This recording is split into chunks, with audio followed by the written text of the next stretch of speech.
नमस्कार दोस्तों, मैं सतीश सुमन आपके अपने YouTube चैनल श्रेष्ठ भारत में आपका स्वागत करता हूं। दोस्तों, हमने पिछली वीडियो के माध्यम से पढ़ा था अजमेर के शासक पृथ्वीराज तृतीय और मोहम्मद गोरी के बारे में, जिसमें हमने पढ़ा कि चंद्रवरदाई के ग्रंथ पृथ्वीराज रासो में जो घटनाएं हैं वो ज्यादातर घटनाएं काल्पनिक और अप्रामाणिक हैं। जैसे पृथ्वीराज तृतीय द्वारा यानी कि पृथ्वीराज चौहान के द्वारा शब्द भेदी बाण चलाकर मोहम्मद गोरी की हत्या करना और बाद में पृथ्वीराज और उसके कवि चंद्रवरदाई द्वारा एक दूसरे को चाकू मारकर प्राणांत करना।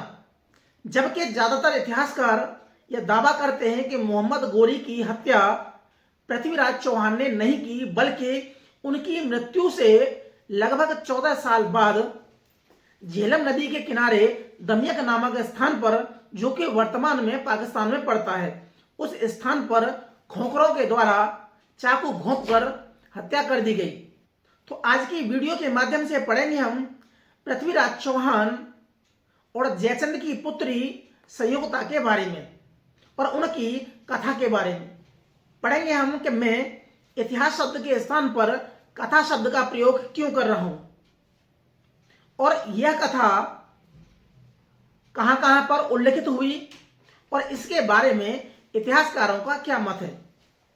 तो जिन्होंने अभी तक हमारे चैनल को सब्सक्राइब नहीं किया है तो प्लीज चैनल को सब्सक्राइब कर लें, बगल में जो बेल आइकन है उसे भी क्लिक कर दें ताकि हमारी हर वीडियो का नोटिफिकेशन आप तक पहुंचता रहे।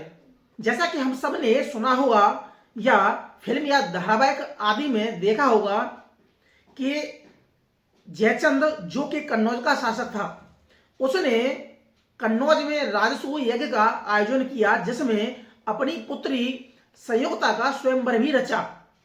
इस स्वयंवर में पृथ्वीराज चौहान को आमंत्रण नहीं दिया गया और उसकी मूर्ति बनाकर द्वार पर लगा दी गई।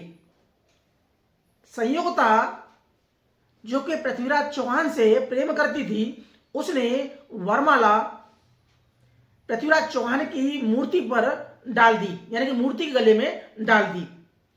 इधर पृथ्वीराज चौहान कन्नौज आता है और संयोगता का हरण कर लेता है और बाद में विवाह कर लेता है।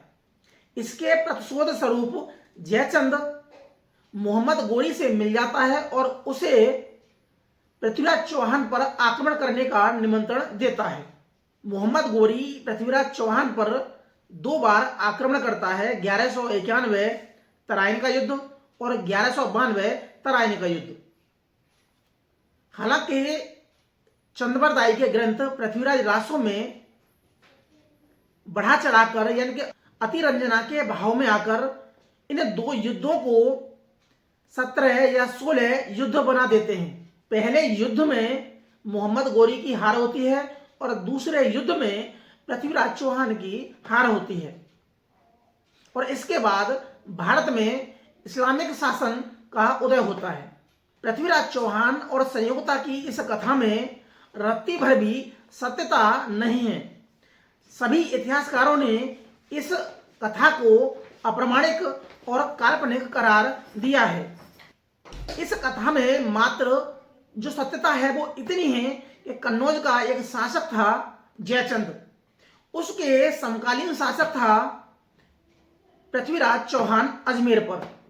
उस पर 2 आक्रमण हुए मोहम्मद गोरी के द्वारा, जिसमें पहले में मोहम्मद गोरी की हार होती है और दूसरे में पृथ्वीराज चौहान की हार होती है।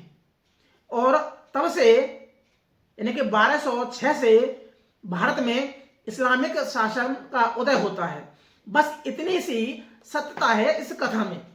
हम बता चुके हैं कि इस कथा का उल्लेख पृथ्वीराज चौहान के राजकवि चंद्रवरदाई के ग्रंथ पृथ्वीराज रासो में मिलता है। इतिहासकार तो यहां तक बताते हैं कि इस ग्रंथ की रचना या तो पृथ्वीराज चौहान के राजकवि चंद्रवरदाई ने नहीं की, और यदि की है तो वो उसका राजकवि नहीं हो सकता, क्योंकि इसकी जो भाषा शैली है वह उस समय की नहीं है जिस समय की इसमें घटना बताई गई है। अब बात करते हैं कन्नौज के शासक जयचंद की पुत्री संयोगता के बारे में कि क्या संयोगता जयचंद की पुत्री थी या नहीं।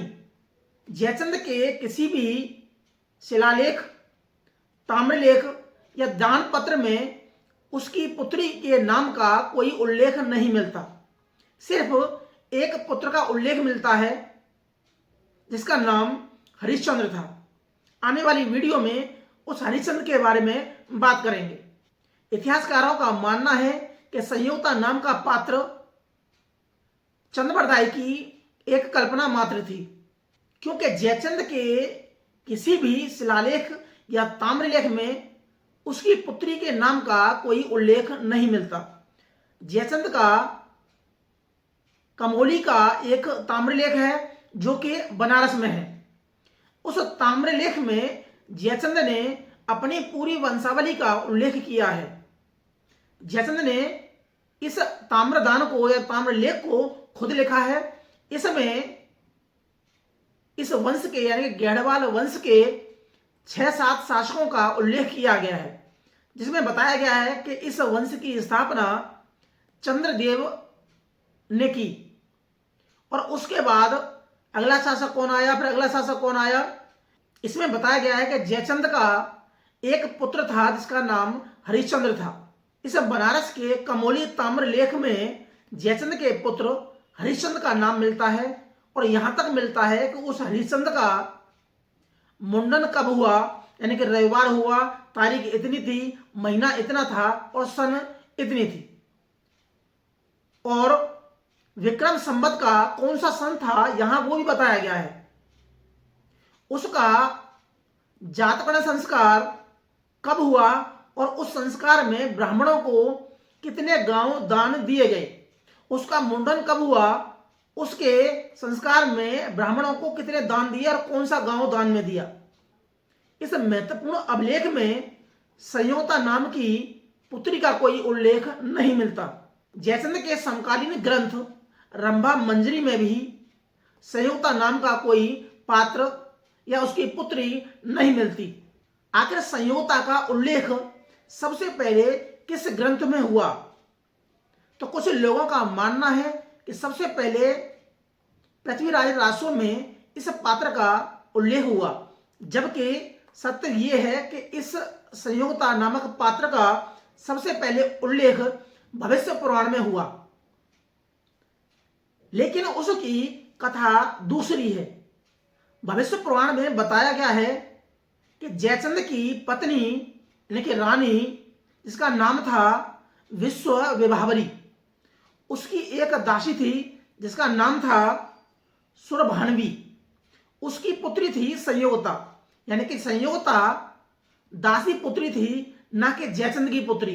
इस दासी पुत्री संयोगता का जयचंद ने पुत्रीवत स्वयंवर किया।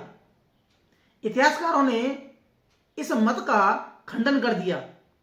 उनका कहना है, क्या जयचंद एक दासी पुत्री का इतना भव्य स्वयंवर आयोजित कर सकता है? क्या एक दासी पुत्री के लिए जयचंद पड़ोसी राजाओं को आमंत्रित कर सकता है और वो भी राजा इस आमंत्रण पर शहर से चले आते हैं? क्या कोई भी स्वाभिमानी राजा यानी कि पृथ्वीराज चौहान एक दासी पुत्री के विवाह के लिए उसका अपहरण कर लेते हैं? इतिहासकारों का मानना है कि उस समय या पूर्व में या बाद में राजसूय यज्ञ का आयोजन कहीं भी उल्लेख नहीं मिलता, यानी कि राजसूय यज्ञ का आयोजन जयचंद ने कभी किया ही नहीं। उसके किसी भी अभिलेख में, किसी भी ताम्रलेख में उसके द्वारा किए गए राजसूय यज्ञ का उल्लेख नहीं मिलता, जबकि वह हर चीज का उल्लेख कर रहा है।